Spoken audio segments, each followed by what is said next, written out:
I inherited a $90 million mansion from my parents, but my greedy mother-in-law had other plans. She wanted me to sell it to help her business. When I refused, she showed up with her son, tied up the security guard, and set my home on fire. They thought they won, but the next morning, I got my revenge in a way they never saw coming. My name is Sarah Williams, and if you had asked me a year ago where I thought my life was going, I would have said everything was perfect. I was 32, an event planner in Austin, Texas. I loved my job, had good friends, and was happy in my marriage. My parents were self-made millionaires, and when they passed away unexpectedly, I inherited everything, including the $90 million mansion. It was overwhelming, but it was also an opportunity to build my life. I thought living in that mansion would be a dream come true.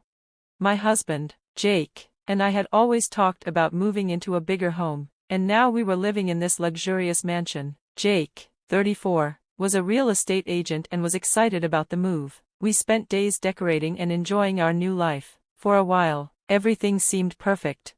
But then, things started to go wrong. Jake's mother, Carol, was 58 and very opinionated. She had always been demanding and critical, but I thought I could handle her. However, when she found out about the mansion, she started to push for me to sell it.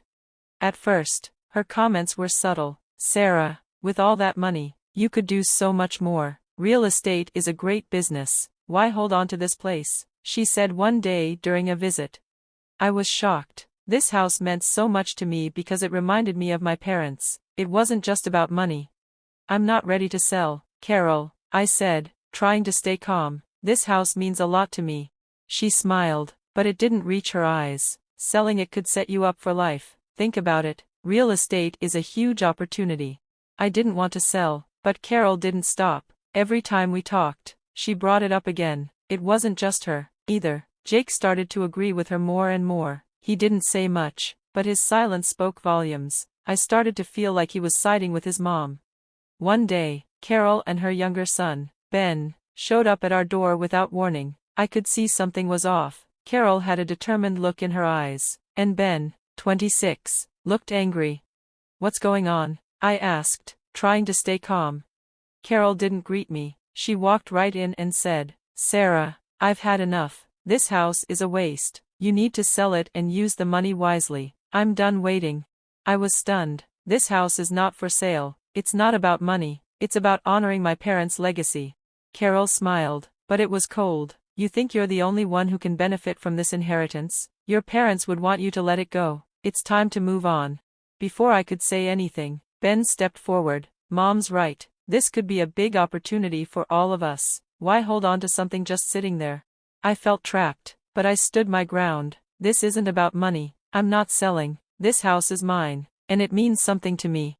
Carol's smile faltered, but she quickly regained her composure. "Fine," she said, her voice dripping with anger. "But don't think I'll forget this." And with that, they left, but I knew this wasn't over. I didn't know it at the time, but I was about to experience betrayal like never before, and it would change everything. I wish I could say I was wrong about Carol, that I overreacted, but what happened next confirmed all of my fears. I thought the worst was behind me, but it had only just begun. It was a regular afternoon, or at least, I thought it was. Jake and I were getting used to our new life in the mansion. I was upstairs, working on some event plans, trying to stay busy. I didn't expect anything unusual. Then I heard a loud knock on the door. My heart skipped a beat. Carol rarely came by unless she had something to say, and the way she spoke last time made it clear she wasn't going to give up. I opened the door and found Carol standing there, her face red with anger. She didn't greet me or ask how I was. She just stormed past me, her eyes fixed on the mansion like she was ready to destroy it with a glance. "What are you doing here, Carol?" I asked, trying to stay calm. She didn't answer right away. Instead, she called out to Ben, who had been hiding behind the porch columns. Ben stepped forward, and I knew something was wrong. They weren't just here to talk. "What's going on, Carol?" I asked again, a sense of dread growing inside me. "Everything, Sarah," she finally said, her voice cold. "You've made a big mistake by not listening to me. I gave you a chance, but now you're forcing my hand." Before I could ask what she meant, I heard a loud sound behind me, followed by the crack of fire. I turned around in shock. Carol and Ben were standing there, Ben holding a lighter, and flames were already spreading across the edge of the mansion's porch. "What are you doing?" I screamed. "This is the only way, Sarah," Carol said coldly. "You're not listening, so we'll make you." My heart raced. They were setting the house on fire, not just any fire, but one meant to destroy everything my parents worked for, everything I had inherited. I could barely breathe. I didn't know what to do. My mind raced as I watched the flames grow, quickly spreading across the mansion. My first thought was to call for help, but I knew I had to do more. I ran to the living room, grabbed my phone, and started recording. I had to capture everything, especially when I saw Jake standing in the background, frozen, showing no emotion.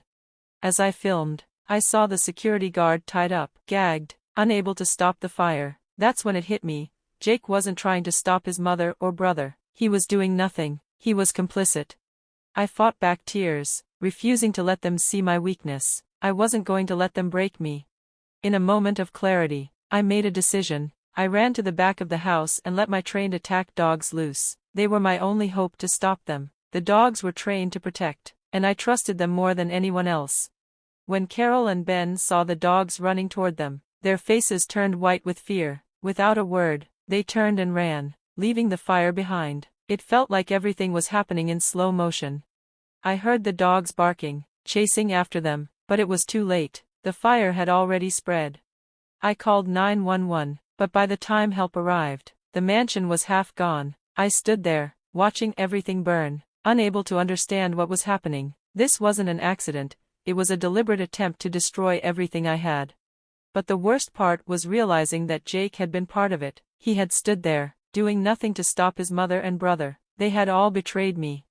The next few days were a blur. The police came, and I showed them the footage I had taken. But Carol, Ben, and Jake had already disappeared. They were hiding, avoiding the authorities. I couldn't believe it. My own husband had sided with his mother and brother. I felt lost, heartbroken, and angry.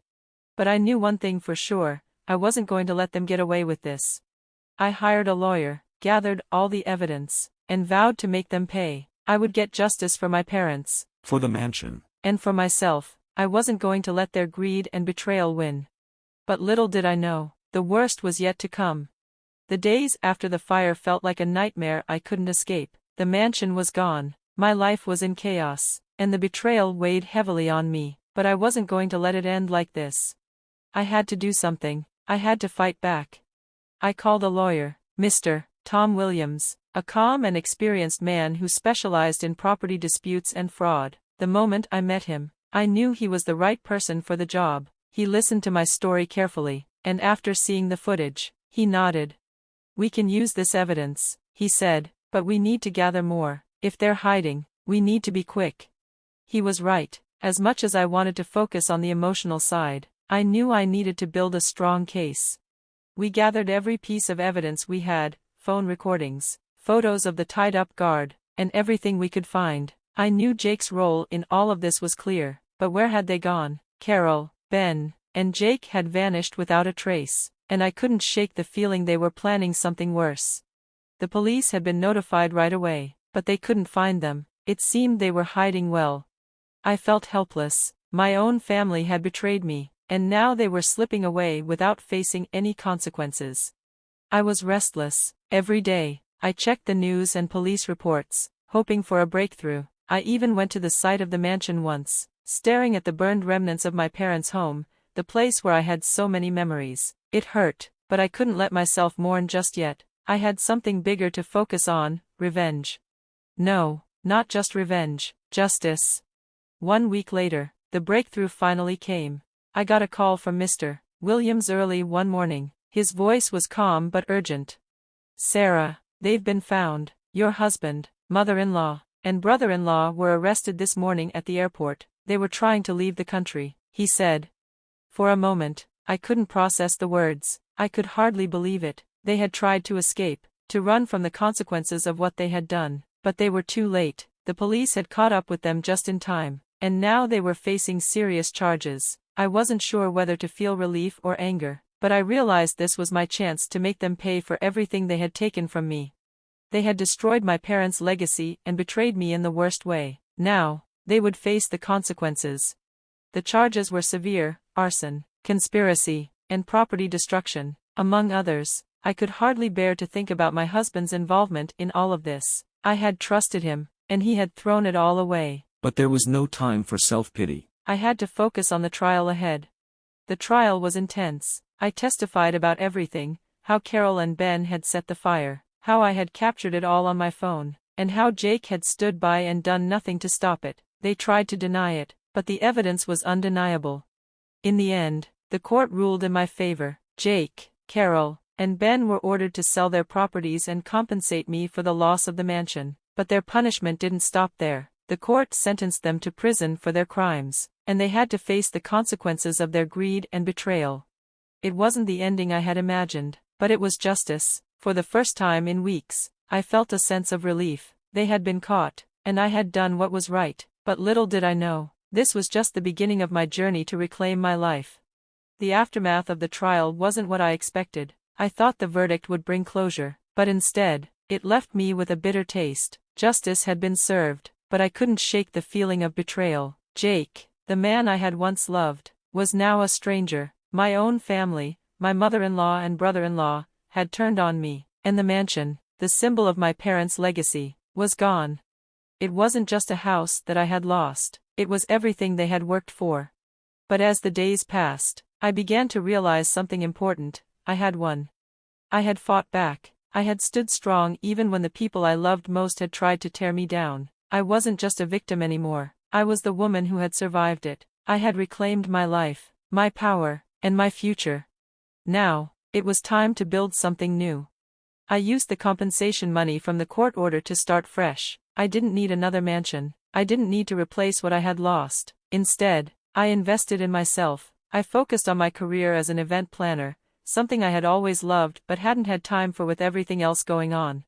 I hired a new team and worked on some of the most exciting events of my career, finding joy in helping others create lasting memories. But more than that, I poured my energy into healing. I surrounded myself with people who cared about me, friends who had supported me through the toughest parts of my journey. They reminded me of who I was before all the chaos, the strong, independent woman who had a passion for life. I reconnected with old friends and even made new ones, rediscovering parts of myself that had been buried under the weight of betrayal. I didn't forget the pain. I couldn't, but I learned how to live with it. I took the lessons I had learned from my parents, about resilience, about standing tall no matter what, and I applied them to my life. The mansion might have been destroyed, but I realized that it wasn't the house that made me who I was. It was my strength, my ability to rise from the ashes. One evening, as I sat on the balcony of my new apartment, modest, but peaceful, I looked out at the city skyline. The soft glow of the sunset painted the sky in shades of orange and pink. I felt a sense of calm wash over me, something I hadn't felt in a long time. I thought about everything I had lost and everything I had gained. The pain of losing my parents, the betrayal of my family, the destruction of the mansion, it all seemed so distant now. I had emerged from it all stronger, more self-assured, and ready to face whatever came next. The people who had betrayed me, Jake, Carol, Ben, they were gone from my life. They were paying the price for their greed and deceit, but I didn't feel anger anymore. I felt freedom. I was no longer defined by the actions of others. I was in control of my own story, and I would write the next chapter on my terms. I moved forward, not forgetting what had happened, but using it as fuel to create a life that was mine, one built on my own hard work, integrity, and resilience. I may have lost my parents' mansion, but I gained something far more valuable, my independence, my peace, and the knowledge that no matter how deep the betrayal, I had the power to rise above it. As the sun set that evening, I realized I was ready for whatever came next. I had survived the worst, and now I could embrace the future with open arms, no longer weighed down by the past. I felt lighter, freer, and more confident than ever. This was my new beginning, and I was ready to live it.